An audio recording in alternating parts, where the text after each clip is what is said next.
Negócios, finanças e cidadania. A UEM ouvindo a população no seu dia a dia.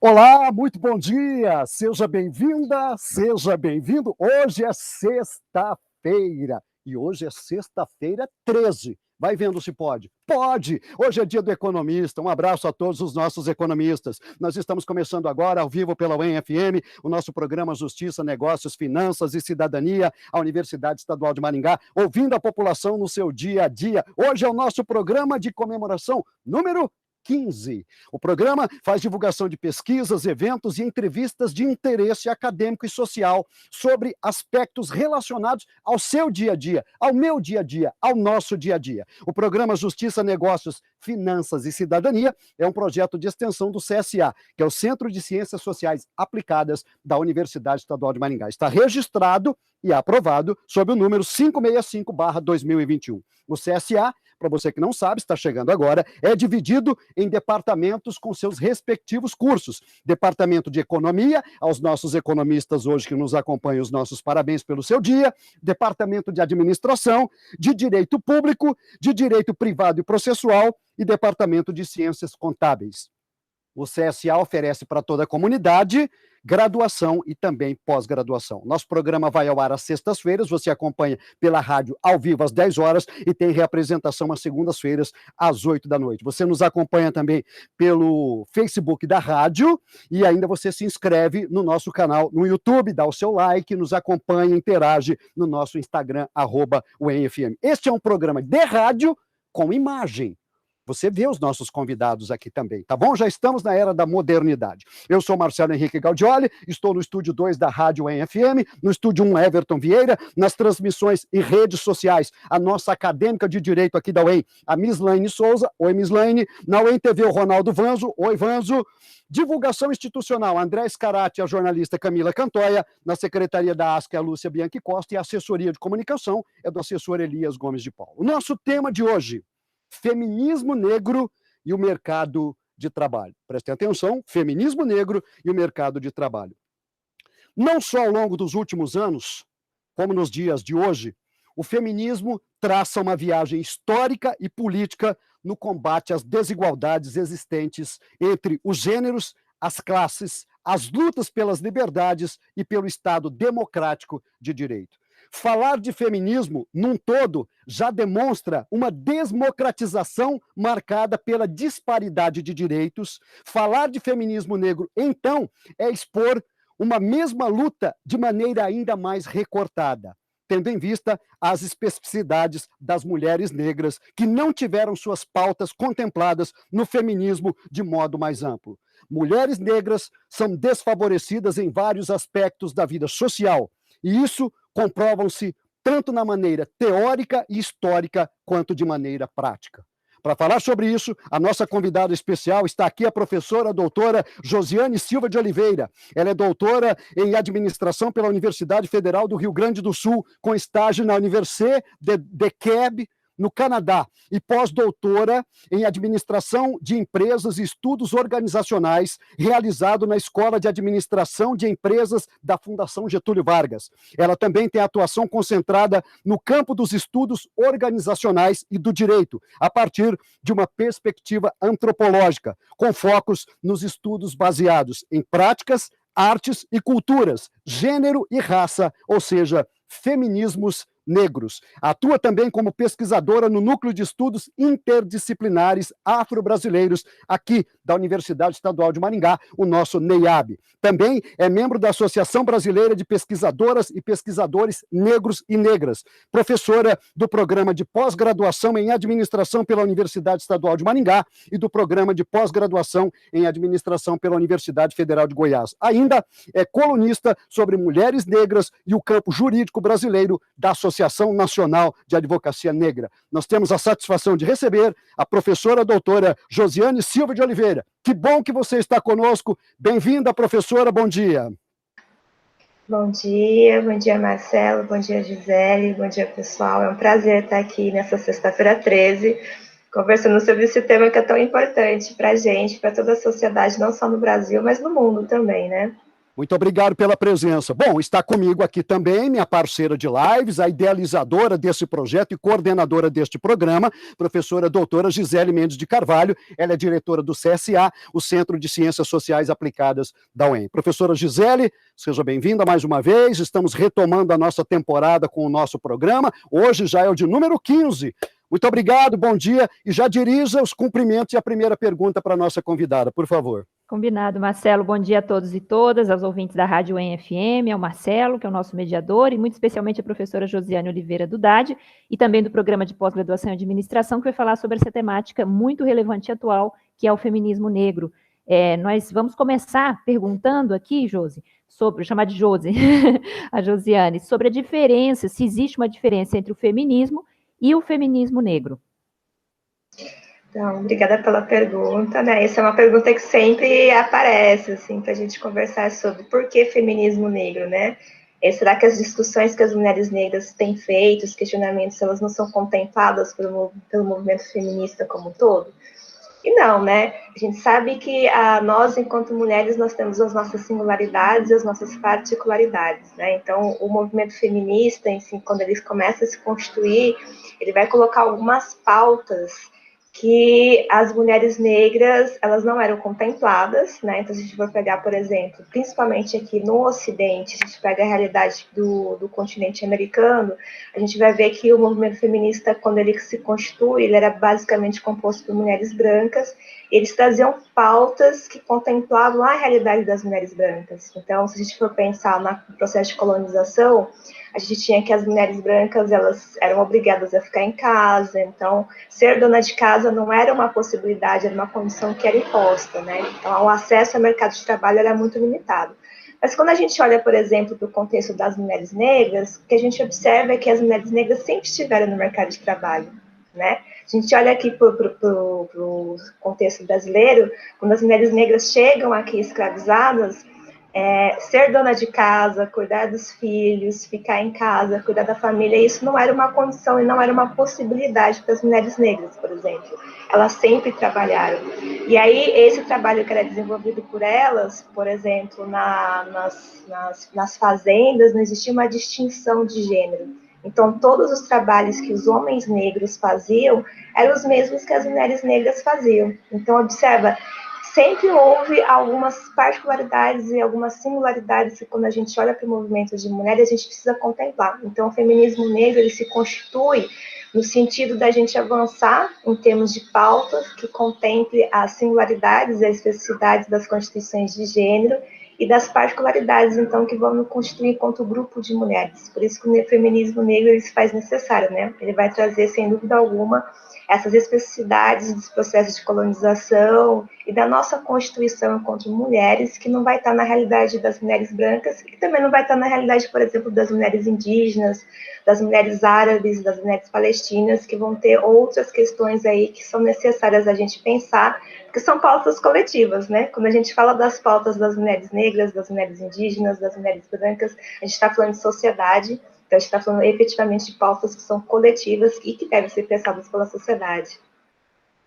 Muito legal, Josi. A história é sempre contada da perspectiva do homem branco ou da mulher branca, quando a gente pensa na entrada no mercado de trabalho da mulher depois da Segunda Guerra, é da mulher branca, né? Como você disse, porque a mulher negra já estava nele. E falando de mercado de trabalho, Josi, as dificuldades e a disparidade atualmente da mulher branca em relação à mulher negra, como isso acontece? Bom, se a gente for pegar dados do IPEA e do IBGE, a gente vai ver que no mercado de trabalho brasileiro a gente tem quem tem o mesmo ocupando os mesmos cargos e com a mesma formação educacional. O que a gente observa? A gente tem no topo os homens brancos, as mulheres brancas, os homens negros e as mulheres negras, né? Então, observa, mesmo as mulheres brancas no mercado de trabalho brasileiro, elas têm um rendimento mensal médio que é superior ao dos homens negros. Então, é uma coisa que a gente tem que pensar, porque, em geral, a gente vai colocar as pautas de gênero, e quando a gente não intersecciona outras categorias vinculadas a esse debate, a gente acaba meio que simplificando uma coisa que ela é um pouco mais complexa. Então, se a gente for pensar, por exemplo, nessa questão do mercado de trabalho, né, as mulheres negras, elas vão estar um passo atrás em termos de gênero e um passo atrás também em termos de raça. Então, a gente precisa, sem dúvida alguma, se apropriar desses dados, dessas informações que a gente vai tendo via, por exemplo, os institutos de pesquisa, para pensar políticas e práticas de intervenção que vão trazer essas especificidades. Então, quando a gente pensa no mercado de trabalho brasileiro, a gente vai observar que as mulheres negras estão sempre um passo atrás em termos de gênero, um passo atrás em termos de raça, um passo atrás em termos de classe. Então, acaba que vai se constituindo, sem dúvida alguma, como a base, né, da pirâmide de rendimento. Se a gente for pensar que as mulheres negras, negras, que aí tem as mulheres pretas e pardas, também é um termo complexo, elas constituem em torno de 24% da população brasileira, está pensando quase um quarto da população brasileira está nessa condição. Então, imagina, se a gente começar a pensar políticas de intervenção no mercado de trabalho que atendam as especificidades, as necessidades das mulheres negras, a gente está mexendo, na realidade, em um quarto da população brasileira. Então, é uma coisa que a gente precisa, sem dúvida alguma, refletir. A gente vai mexer estruturalmente aí na dinâmica de constituição do mercado de trabalho. Verdade, Josi. E são também muitas mães solo, né? Acredito que até, na sua maioria, liderando as famílias. As lutas, as pautas são diferentes, né, professora Josiane? A mulher branca quer se igualar ali no mercado de trabalho ao homem branco. A mulher negra ainda precisa ser reconhecida como pessoa, né? Dotada de dignidade, ter reconhecido seus direitos básicos. Fala um pouco sobre essa diferença de lutas para nós, Josi. Então, vou pegar um caso muito específico, que é o caso das empregadas domésticas, né? Enquanto a gente tem isso que você trouxe, né? A gente está buscando uma luta por reconhecimento de ser uma profissional. E aí não é pensar em direitos no sentido de igualar profissionalmente, é o reconhecimento profissional. Se a gente for pensar, recentemente a gente teve a aprovação que se chamou da PEC das domésticas, né? Que nada mais foi do que a garantia de direitos básicos que todo um conjunto de trabalhadoras e trabalhadores no Brasil já tinha. E o quanto que isso foi questionado e quanto que isso é questionado até hoje, né? Por meio daqueles termos que a gente costumeiramente fala, né? Ela é quase da família, não precisa registrar, ela está sempre aqui, ela, trabalha, né? 24 horas por dia, né, Josi? Não tem, Exatamente. Não tem noite, não tem fim de semana.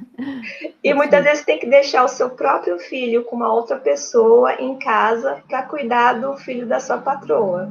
Muitas dessas mulheres, inclusive, deixam de amamentar o seu próprio filho para poder cuidar e muitas vezes até amamentar, né, o filho da patroa. E essas mulheres ainda não são reconhecidas como profissionais, né? Esse trabalho, ele não é entendido como um trabalho profissional. Então, você registrar a empregada doméstica, você dá condições de trabalho para ela. Então, ela vai trabalhar na sua casa, não é qualquer instrumento de trabalho que você vai entregar na mão dela, né? Ela precisa ter um equipamento de qualidade, ela precisa ter produtos de qualidade. Ela, na hora que ela vai limpar a janela, não é que ela não vai querer levantar o braço porque ela tem preguiça. Não é. É porque você está tendo um trabalho de ergonomia vinculado a essa atividade profissional que a gente tem que trabalhar também. Então, quando a gente olha, por exemplo, por que eu trouxe essa categoria profissional específica? Porque a parte significativa dela é composta por mulheres e mulheres negras, né? Que é um resquício que a gente tem do período de escravização, quando a gente tinha as amas de leite, né? Que trabalhavam dentro das casas, o que a gente se chamou de mucama. Então, todo esse imaginário que a gente tem da época da escravização, ele ainda é empregado e ele ainda constitui essas relações de trabalho. E aí a gente vai passar para outras esferas da vida cotidiana. Então, por exemplo, a gente tem imaginário na sociedade brasileira de que a mulher negra é uma mulher forte, é uma mulher guerreira. Então, portanto, ela aguenta tudo. E quando a gente leva isso para o cotidiano de trabalho, que a mulher negra é uma mulher forte, a gente não vai se incomodar, por exemplo, de atribuir mais tarefas para essa mulher, de atribuir tarefas que são vinculadas à força física para essa mulher. Então, quando a gente passa na rua, por exemplo, existem algumas pesquisas que já indicam isso, e a gente vê uma pessoa negra carregando algum fardo, algum pacote grande, a gente não se compadece. Mas quando a gente olha uma pessoa branca, a gente fala, nossa, coitado, ele debaixo desse sol, essa pele branquinha, vai queimar. Mas a pele negra também queima, também precisa de cuidados. Então, todos esses imaginários são resquícios, né, desse período, desse saudosismo, muitas vezes, que as pessoas têm no período de escravização, ele vai se manifestar nas relações de trabalho. Então, nós precisamos estar muito atentos e atentas a isso, para a gente reconfigurar essas relações e a gente reconhecer as pessoas negras como pessoas e como pessoas de direitos, né? Especialmente aí dentro das suas relações de trabalho. Muito bem, nós estamos apresentando pela UEM-FM o nosso programa Justiça, Negócios, Finanças e Cidadania. O nosso tema de hoje, feminismo negro e o mercado de trabalho. E nós estamos recebendo aqui a doutora Josiane Silva de Oliveira, ela é do Departamento de Administração, docente do Departamento de Administração e também do Programa de Pós-Graduação em Administração da UEM e é pesquisadora. Comigo a doutora Gisele Mendes de Carvalho, também a diretora do Centro de Ciências Sociais Aplicadas. Professora Josiane, as mulheres negras têm-se a impressão que ficam limitadas apenas ao trabalho doméstico, como nós citamos aqui. Essa é a impressão que a gente tem sempre. Hoje, qual é o mercado de trabalho das mulheres negras? Tem esse espaço? Está ganhando espaço? Está ganhando visibilidade ou não? Muito pouco, mas tem ganhado, a gente tem avançado, eu acho que perpassa uma coisa importante das mulheres negras estarem se organizando. Então, hoje em dia, a gente vai ver muitas organizações que são compostas por mulheres negras, que vão fazer essas disputas, que vão fazer essas lutas, mas também que vão se colocar como alternativa de constituição de outras relações de trabalho. E isso é importante. A gente tem que pensar também que essa não é uma tarefa só das mulheres negras. A sociedade precisa se engajar, né? Não é porque a gente está falando de feminismo negro que as mulheres brancas não vão se engajar nesse movimento, que os homens brancos não vão se engajar. E a gente tem visto alguns movimentos aí que são interessantes. Então, recentemente, por exemplo, a gente teve o caso da Magazine Luiza, né, que fez um processo de trainee específico para a população negra, e ali a gente viu algumas mulheres negras ingressando em outras posições no mercado de trabalho, que não somente vinculadas aos trabalhos que são considerados de baixa qualificação. E até a nossa relação com o próprio trabalho doméstico, a gente também tem que reconfigurar, porque a gente acha que é um trabalho menor, né, e não é. E a gente vê também outras organizações que historicamente têm atuado nesse sentido, mas que após, né, o quanto que isso reverberou, essa proposta do Magazine Luiza, quanto outras organizações também se engajaram nesse projeto. Então, você vai ter Google, você vai ter outras grandes empresas que têm atuado nesse sentido.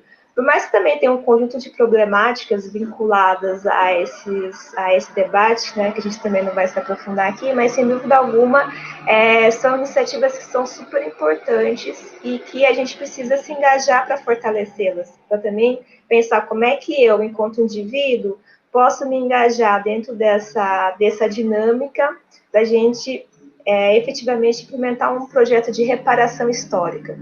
Então, até fica a dica para o pessoal, a gente tem alguns movimentos super interessantes no mercado que vão ajudar a gente nesse processo. Então, se o pessoal acessar, por exemplo, lá o site do Instituto Ethos, o Instituto Ethos é um instituto que ele é composto pelas 500 maiores empresas do Brasil. Se vocês entrarem lá, vocês vai estar disponível os projetos e as políticas que essas empresas têm feitos nesse sentido de uma reparação histórica em termos de gênero, de raça, de classe, de orientação sexual. Então, quando você vai comprar alguma coisa na sua vida cotidiana, por exemplo, eu vou comprar uma geladeira, né? Vou comprar um carro, vou comprar alguma coisa nesse sentido. Como é que a minha compra pode impactar para a gente reconfigurar essas relações? Então, a gente pode ter acesso a essas informações, por exemplo, via esse instituto, e saber que tipo de ação, que tipo de política que essa empresa que eu estou consumindo, ela está vinculada. Então, o que o meu dinheiro está fomentando?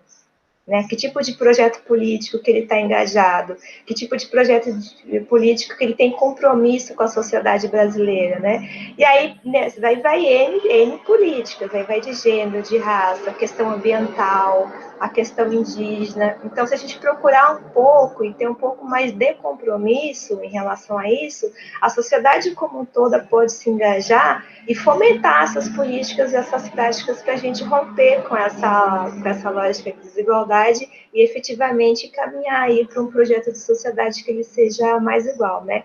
Então, voltando a essa questão de que lugares que essas mulheres negras estão ocupando além disso, eu diria que tem esses dois movimentos, esse movimento de que a gente vê cada vez mais as mulheres se organizando para ocupar outros espaços, e aí vem um papel muito importante da universidade nesse processo, né? Como a gente tem, a partir desse ano, a política de cotas, né, aqui dentro da universidade, lá no programa de pós-graduação em administração, a gente também tem cotas no mestrado, no doutorado, o que vai possibilitar com que essas mulheres também tenham uma qualificação profissional, mas, por outro lado, a gente tem que pensar, a gente, enquanto indivíduo, enquanto coletividade, como é que a gente pode se engajar para fortalecer esses projetos, né? Então, é importante que a gente saiba o que as empresas estão fazendo, o que as organizações estão fazendo e como é que individualmente eu posso me vinculando a esses projetos para a gente retirar essa condição de opressão,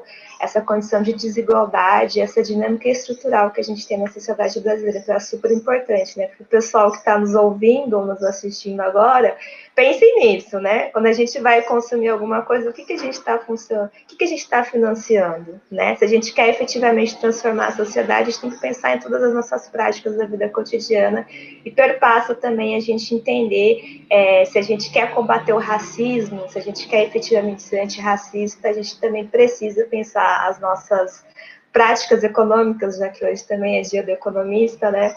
Como é que a gente vai pensar essas práticas econômicas vinculadas a esses projetos também. Excelente, Josiane, muito bom saber. Instituto Etos, pessoal, consultar então as 500 maiores empresas do Brasil e como elas estão trabalhando para a redução das desigualdades e como nós podemos, com as nossas práticas individuais, fortalecer essa redução. Josi, como está a situação da mulher negra inserida na universidade? Você falou um pouco de cotas raciais, fala um pouco para a gente como está a situação da mulher negra na universidade. Então, recentemente, a gente tem sendo algumas pesquisas, agora tem indicado quanto que as políticas de cotas das universidades brasileiras como um todo têm impactado na vida cotidiana das mulheres negras. Então, a gente tem observado um percentual significativo aí de aumento da presença da mulher negra nas universidades.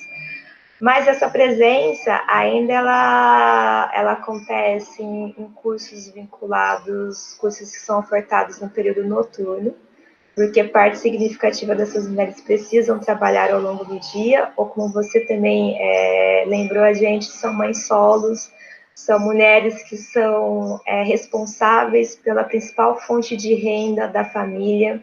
E agora, no contexto da pandemia, isso se intensificou, né? São mulheres que vão estar aí também tentando se virar de alguma forma, trabalhando na economia informal. E aí, sem dúvida alguma, a gente precisa avançar nesse processo e nesse contexto das mulheres negras ocuparem mais o espaço da universidade, também em outros cursos, né? Como medicina, como biomedicina, direito, a própria administração, economia, então a gente precisa, sem dúvida alguma. E isso perpassa também a questão da gente pensar políticas de permanência.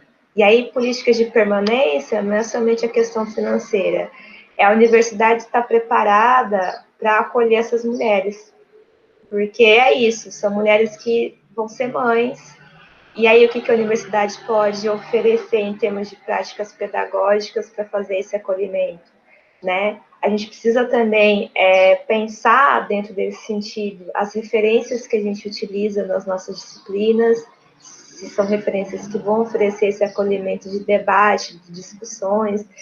Então, pensando na presença das mulheres negras não somente como estudantes, mas como intelectuais, né? E aí, por exemplo, as mulheres teóricas, as mulheres negras teóricas que a gente tem na história do Brasil, que não são incorporadas nesses debates. A gente vai, por exemplo, pensar hoje, ou pedir que as pessoas elenquem os principais pensadores da sociedade brasileira, a gente vai elencar, em sua grande maioria, homens. A gente vai falar Caio Prado Júnior, a gente vai falar Sérgio Buarque de Holanda, a gente vai falar Florestan Fernandes, né? A gente vai falar Celso Furtado, que são efetivamente importantes. Mas a presença da mulher negra na universidade, ela também perpassa o reconhecimento da mulher negra como intelectual. Então, por que Lélia Gonzalez não está nessa lista? Né? Por que Sueli Carneiro não está nessa lista? Por que que Conceição Evaristo não está nessa lista? Então, recentemente, a gente viu também aqui na UEM, incorporando a Carolina Maria de Jesus como uma referência no vestibular. E falar sobre a presença das mulheres negras na universidade é falar da presença das mulheres negras como estudantes, mas também como professoras, né, como técnicas, mas também como intelectuais. E aí esse é um movimento importante que a gente precisa fazer também, que é esse reconhecimento das mulheres negras como intelectuais, que a gente já tem uma produção teórica super importante, né, Beatriz Nascimento, a gente tem aqui uma grande intelectual no estado do Paraná, mulher trans, que é a Meg Rayara de Oliveira, que também é pouco utilizada nos nossos referenciais, então tem essas coisas para a gente pensar.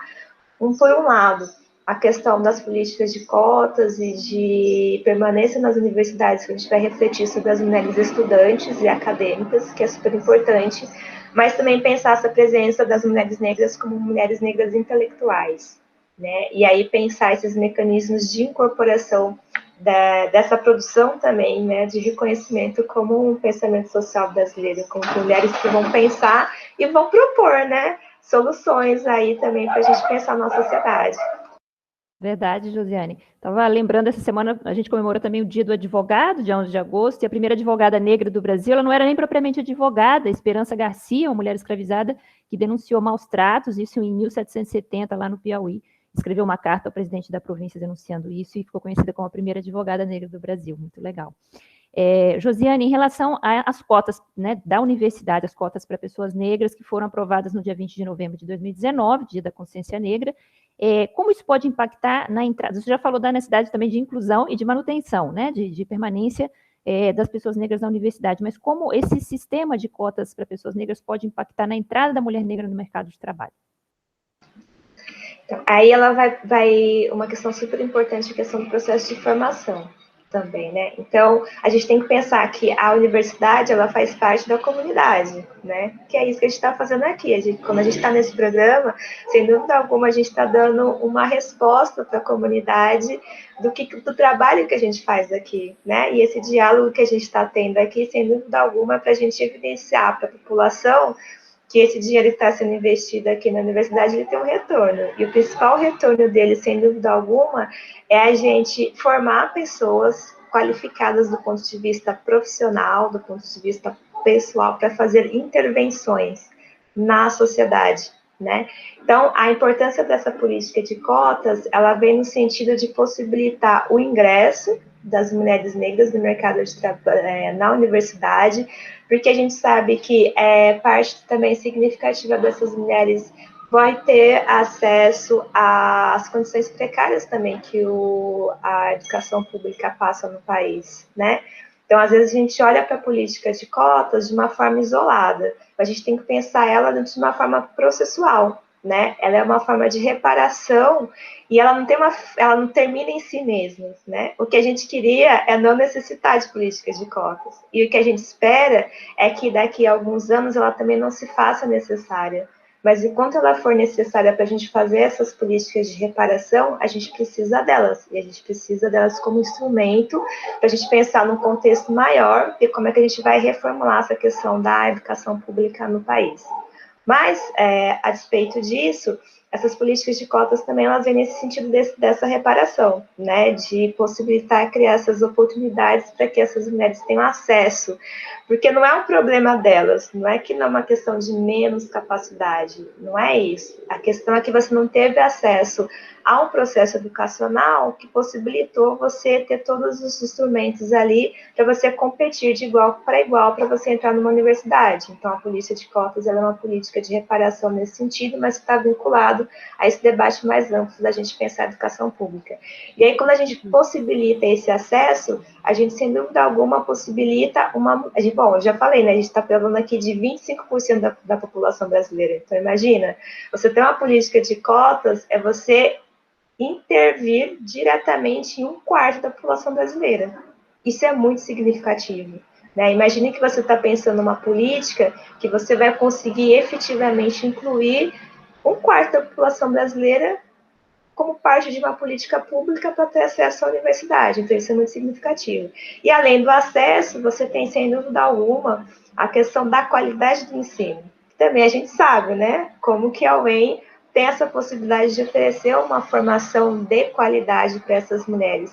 E com essa formação de qualidade desse processo formativo que as mulheres negras têm aqui na Universidade Estadual de Maringá, são essas pessoas que vão sair daqui e que vão fazer esse processo de intervenção na sociedade por meio dessas outras práticas. Então, observa, uma mulher negra que hoje entra aqui na universidade por meio da política de cotas e ela tem todo acesso a esse processo formativo, daqui 5 anos ela vai estar ingressando como uma profissional formada no mercado de trabalho e ela vai possibilitar lá no ambiente de trabalho dela a gente repensar coisas que a gente não estava pensando até então, né? Porque não fazia parte do nosso cotidiano. Então, vamos pensar.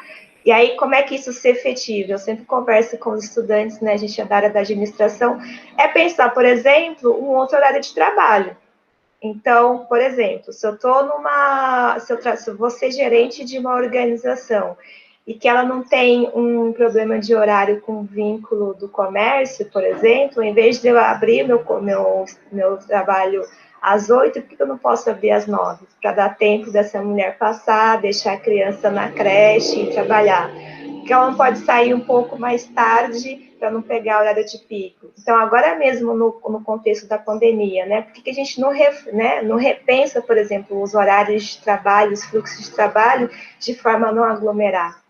Então, a gente vai ter não somente, né, uma profissional qualificada que vai intervir nesses debates de gênero, de raça, mas vai poder reconfigurar todos esses processos de relações de trabalho que muitas vezes a gente não pensa. Então, se a gente tiver uma pessoa, por exemplo, gerenciando uma empresa, e é uma pessoa que não tem experiência alguma com questão de maternidade, com questão racial, é muito difícil ela pensar essas políticas de intervenção. Agora, quando a gente vai pensar essas mulheres que já passaram por esse processo, a possibilidade delas proporem essas políticas de intervenção de uma forma qualificada é muito maior. Então, quando a gente pensa essas políticas de cotas que elas estão começando agora, a gente vai perceber daqui 5, 6 anos o quanto que isso vai mudar a própria dinâmica das relações de trabalho que a gente tem aqui na região de Maringá. E o quanto que isso, sem dúvida alguma, vai qualificar muito e vai melhorar muito as relações de trabalho que a gente tem aqui na região e de outras pessoas que vêm estudar aqui na universidade também. Então, a gente tem que pensar sempre a longo prazo. É um processo que a gente vai formar um grupo específico de mulheres, são mulheres negras, mas que a capacidade que elas vão ter de intervir e de reproduzir, de reverberar outras práticas, elas podem, sem dúvida alguma, reconfigurar as nossas relações de trabalho. Muito bom.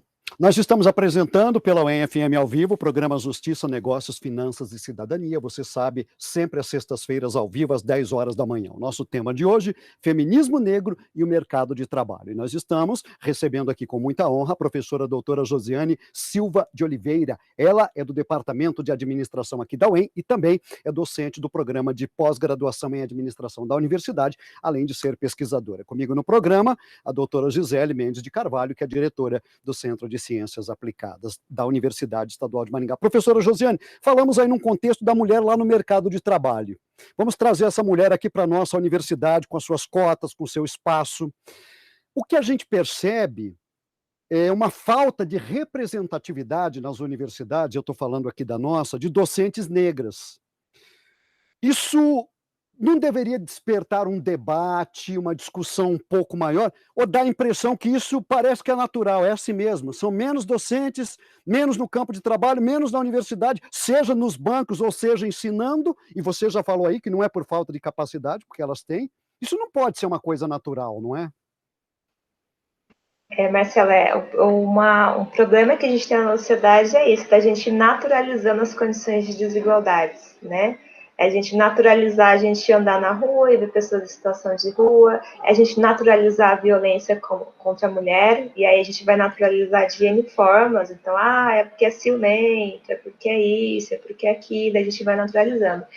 Em relação à população negra também acontece isso, porque vamos pensar, de 1500 até 1888, são quase 400 anos de um processo e que era natural para as pessoas verem uma pessoa negra sendo violentada, né, sendo chicoteada, sendo morta, sendo vendida. Era muito natural, fazia parte da dinâmica da sociedade brasileira ver uma mulher negra vendo seu filho ser vendido, arrancado de seus braços, sendo assassinado. Então, a gente não está falando de pouca coisa. A gente está falando de uma memória histórica que ela é de quase 400 anos. E a gente tem pouco mais de 100 anos que isso, do ponto de vista jurídico, deixou de acontecer. Só que a memória, a gente não perde ela, assim, do dia para a noite. A gente tem 400 contra 100, 400, quase 400 anos contra 100 anos. Então, a gente tem, sem dúvida alguma, essa memória coletiva e essa memória histórica da sociedade brasileira vinculada a isso. Então, a gente não se incomoda quando a gente chega em algum espaço e vê uma pessoa negra executando trabalhos braçais. E aí também a gente tem que desnaturalizar esse entendimento de que esse trabalho ele não é um trabalho importante, ele é um trabalho menor, muito pelo contrário. Mas, né, nessa lógica, a gente não se incomoda com isso. Ao passo que, quando a gente vê mulheres negras em outras condições, isso assusta. E aí eu vou falar da minha experiência aqui na Universidade Estadual de Maringá, né? Eu ministro aula para os calouros, para as calouras, e essa foi a nossa primeira semana de aula. Então, é muito comum eu ouvir de estudantes, assim, você é a minha primeira professora negra. Então, imagina, especialmente estudantes que passaram por escolas privadas, né? A pessoa passou por educação infantil, educação básica, ensino médio, cursinho, e aí, quando chega na faculdade, é o primeiro momento que eles vão ter contato com uma professora negra. Então, isso deveria servir de denúncia para a gente, né? O quanto que o racismo ele faz parte, ele constitui as nossas relações de trabalho. E aí também, para mim, é muito dolorido, muitas vezes, chegar numa sala de aula e a única pessoa negra na sala de aula sou eu, né? Então, antes das cotas, isso acontecia, não eram momentos raros, assim, de observar. Lá no departamento de administração também eu sou a única professora negra. E, professora, Então, isso de certa forma intimida você ou não? Ou te faz caminhar mais para frente, ter mais disposição? Como é que é isso? Como é que você encara isso? Olhar lá 20, 30, 40 alunos, todos brancos e você não, e já ter essa percepção de que você é a primeira professora negra deles. Como é que você emocionalmente encara isso? Não, é uma coisa dolorida, sem dúvida alguma, mas que fortalece a gente fazer esse trabalho, o quanto que o meu lugar também ali é um lugar importante, que vai ser a primeira referência que eles vão ter de uma pessoa no mercado de trabalho. Verdade. Claro. No curso de administração. Então, ali eu vou estar formando futuros gerentes, CEOs, supervisoras, supervisores. Então, é o momento também que eles vão se atentar. Por que só agora que eu me toquei, né, que isso está acontecendo? Então, a gente precisa olhar também essa questão da representatividade dentro desse espaço de trabalho, pensando no impacto que isso vai ter, né, em todos os seus sentidos. E aí vem essa questão da desnaturalização desse lugar, de dizer, nossa, eu tive uma experiência e foi super legal, e ela é uma pessoa humana como qualquer outra, que vai ter aula legal, que vai ter dia que não vai ser legal, e tá tudo bem, né? Como tá os comentários por aí. E aí, se isso é importante, a gente precisa desnaturalizar isso. Então, a gente precisa, por exemplo, chegar num espaço e que a gente só vê pessoas negras e pessoas brancas e não achar que isso é natural. A gente não pode chegar num hospital para receber um atendimento médico e lá só ter médicas e médicos brancos e brancas e achar que isso é natural. A gente também precisa começar a se incomodar com isso. A gente não pode chegar num espaço do judiciário, um espaço na área de turismo, qualquer espaço que a gente for. Se a gente for pensar que 57% da população brasileira é preta ou parda, né? E a gente chega no espaço que só tem gente branca, isso deveria gerar um incômodo na gente também, né? E isso também, por exemplo, tem que gerar um incômodo nos estudantes também. Eu chegar numa sala de 40 estudantes e só ter pessoas brancas não deveria ser estranho. Então, isso perpassa esse deslocamento que a gente precisa fazer, que é desnaturalizar esses lugares para a gente poder repensar como é que a gente vai fazer esse processo de intervenção nessas localidades.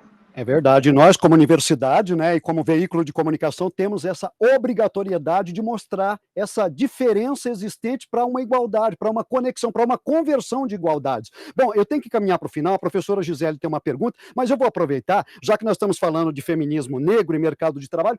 Professora, a senhora como pesquisadora que convive, forma CEOs, como disse aí, na administração principalmente, o homem negro também tem dificuldades de inserção no mercado de trabalho, de condições iguais com o homem branco? Só para a gente ter uma ideia disso, apesar da gente estar falando do feminismo aqui. Sim, tem muitos homens negros também têm muita dificuldade, porque há uma associação, de uma forma geral, da imagem do homem negro com a violência. E isso se reverbera, por exemplo, se as pessoas estão andando na rua, vê um homem negro e você guarda o celular, você esconde a sua bolsa, você coloca a bolsa mais próximo do seu corpo.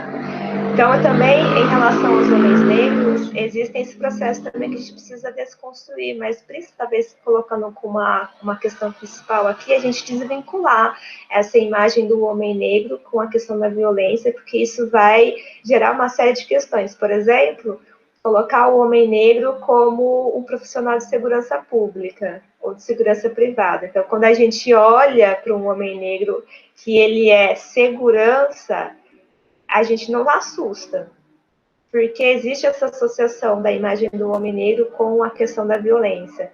Então, dentro das forças de segurança pública, a gente vai ver essa associação. E também a questão de que a gente achar que o homem negro ele vai estar sempre pronto para atacar, né?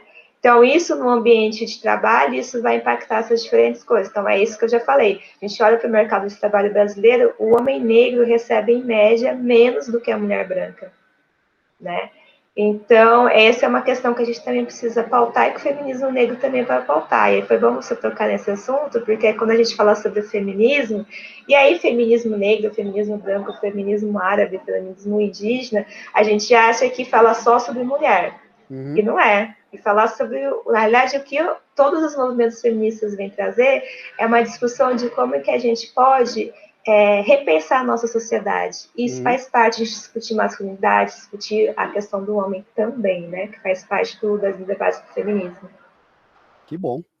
Muito legal, Josi, muito importante. Eu trabalho com segurança pública e você falou, né, colocou bem, são homens negros nessas forças de segurança, infelizmente matando outros homens negros, né, que são as principais vítimas, e a sociedade tende a neutralizar isso, como você bem colocou. E sobre a participação, Marcelo e Josi, a gente vê que Marcelo é homem branco, eu mulher branca, Josiane mulher negra, muitas vezes nas decisões políticas eu vejo assim aquela foto cheia de deputados, né, meia dúzia de deputados ou governador, a gente não vê uma mulher, a gente não vê um homem negro, a gente uma mulher negra menos ainda naquela foto, tomando decisões que são para todos nós, né, Marcelo, Josiane? Sim, eu estou pensando aqui, você está dizendo isso, eu estou levantando aqui rapidamente, puxando a nossa equipe da rádio aqui, pelo menos na rádio nós temos quase um equilíbrio entre homens negros e homens brancos, mas não temos mulheres negras aqui locutoras na rádio. A Josiane já está convidada para fazer teste, pronto. Muito bom. Olha só, Josiane, você pode ser a primeira mulher negra oficialmente locutora da UEFM, vai vendo, hein?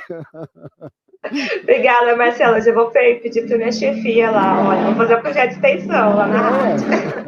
Muito legal, muito bom. E na política, então, quando são decisões, como eu dizer, que são importantes para todos, né? Aquelas decisões tomadas por esses homens brancos são para toda essa sociedade que a Josi está descrevendo, com 25% de população composta por mulheres negras. E aí a nossa pergunta final... Deixa eu saber, só uma coisa, Josi, o fato de ser mulher e ser negra nesse mercado que a professora Gisele está falando, existe uma dupla discriminação? É uma dupla discriminação. Se a gente for pensar a questão da sexualidade, se for uma mulher trans negra... 3 vezes discriminada. E pobre 4 vezes. Nossa! Então, são vários eixos de opressão, por isso a gente precisa pensar essa questão dos eixos de opressão. São vários eixos que a gente precisa problematizar. Acho que uma questão que a gente tem no passado pelo nosso país, essa tendência a gente não complexificar as coisas que são complexas, né? A gente tende a trabalhar uma categoria e achar que vai dar conta, não é. nós, como seres humanos, somos seres complexos e em coletividade nos tornamos mais complexos ainda, né? Então a gente precisa, sem dúvida alguma, pensar todos esses eixos articulados aí. Com certeza, Josiane. Nossa última pergunta, já terminando o programa que está tão bom, é sobre o que busca o feminismo negro em relação à mulher negra no mercado de trabalho. Ah, legal. Então, vamos retomar, né? Eu acho que é isso que busca o feminismo negro. Quando a gente fala de feminismo negro, e quando a gente fala dos movimentos negros no Brasil, a gente está falando de movimentos populares, né? Se a gente for olhar, por exemplo, para a Constituinte do Brasil, para a Constituição Brasileira de 1988, as pautas e as lutas que os movimentos negros trazem, que o feminismo negro traz, são pautas populares, são pautas coletivas. Então, o que o movimento negro quer para as mulheres negras, sem dúvida alguma, é a gente pensar uma sociedade na qual esses processos de racialização, eles não sejam determinantes dos lugares onde nós devemos estar. Esse é um ponto. Então, a gente tem que pensar que sempre as pautas dos movimentos negros são pautas populares. Então, o que é a pauta do movimento negro? É discutir educação pública, é discutir saúde pública, é discutir segurança pública, é discutir mercado de trabalho. Então, a gente tem que entender que esses movimentos, e aí, né, recentemente, aí dentro de todo esse contexto que a gente está vivendo, a gente tem chamado esses movimentos como sendo movimentos identitários. Mas não há mais movimento identitário no mundo do que dos homens brancos, o que foi o colonialismo, né? Uma grande pauta identitária que levou para o mundo a ideia de que a Europa é o centro e de que o homem europeu é a referência de humanidade. Não tem mais nada identitário do que isso. Então, o que esse movimento negro, o movimento indígena, a gente vai ver também o movimento árabe, vai trazer essa desconstrução e como é que a gente pode pensar projetos coletivos que sejam respostas a problemas coletivos. É isso que a gente está falando, né? E é isso que o feminismo negro, e é isso que o feminismo negro e as mulheres negras vêm para contribuir com a sociedade brasileira. É a gente pensar projetos coletivos que sejam respostas coletivas para esses problemas que também são coletivos. Então, às vezes a gente fala movimento negro, feminismo negro, a gente acha que é um debate que cabe somente dentro e vinculado às pessoas negras, mas não é.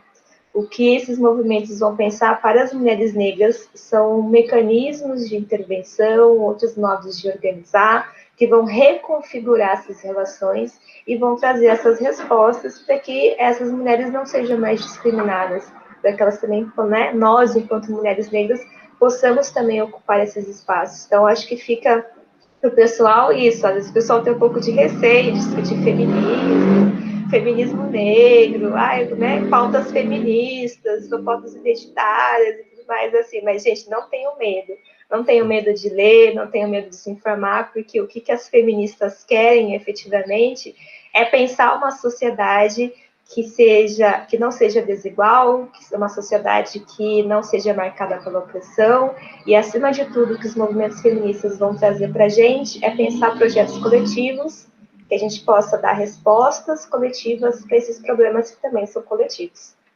Excelente, muito bom Marcelo, mesmo. você sabia, falando aí de culturas que não são a cultura eurocêntrica, né, que a gente, como a Josi disse, está sempre acostumado com ela. A Josiane faz dança do ventre, dançarina do ventre, a coisa mais linda, os vídeos que ela posta lá no Instagram. Parabéns, professora Josiane, versátil, né? Professora, pesquisadora, dançarina do ventre, participa de lives e em breve vai pôr no currículo dela lá, colaboradora na locução na Rádio UEM-FM. Muito bem. Pois é, o nosso papo está ótimo, está muito bom, eu gostaria de continuar conversando com a professora Josiane, sempre bom aprender com ela, mas estamos chegando ao final do nosso programa de hoje, Justiça, Negócios, Finanças e Cidadania. Tivemos a honra de receber e aprender muito hoje aqui com a professora doutora Josiane Silva de Oliveira. Ela é docente do Departamento de Administração aqui da Universidade, ela é docente do Programa de Pós-Graduação em Administração, é pesquisadora da Universidade Estadual de Maringá, tem uma bandeira de luta defendendo o espaço da mulher que tem capacidade de ensinar, sim, trocar conhecimento com todos nós dentro da academia. Doutora Josiane, muito bom ouvi-la, muito obrigado por abrir um espaço na sua agenda e estar aqui com a gente. Portas abertas sempre, tá bom?